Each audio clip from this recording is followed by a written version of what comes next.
ತಮಿಳುನಾಡಿನ ಜೋಲಾರ್ಪೇಟೆಯಲ್ಲಿ ನಡೆದ ಅಖಿಲ ಭಾರತ ಆಹ್ವಾನಿತ ಅಂತರ ವಿಶ್ವವಿದ್ಯಾನಿಲಯ ಮಹಿಳಾ ಬಾಲ್ ಬ್ಯಾಡ್ಮಿಂಟನ್ ಚಾಂಪಿಯನ್ಶಿಪ್ನಲ್ಲಿ ಮೂಡುಬಿದಿರೆಯ ಆಳ್ವಾಸ್ ತಂಡ ಚಾಂಪಿಯನ್ ಆಗಿ ಹೊರಹೊಮ್ಮಿದೆ.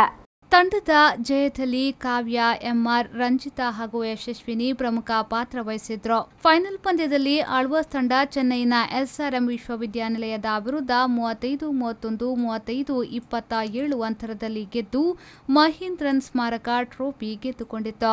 ಇದಕ್ಕೂ ಮುನ್ನ ಲೀಗ್ ಹಂತದ ಪಂದ್ಯಗಳಲ್ಲಿ ಆಳ್ವಾಸ್ ತಂಡ ಎಲ್ಎಸ್ಎಸ್ ಮೈಲಾಪುರ ತಂಡದ ವಿರುದ್ಧ 35-19, 35-20 ಅಂತರದಲ್ಲಿ ಜಯಗಳಿಸಿತ್ತು.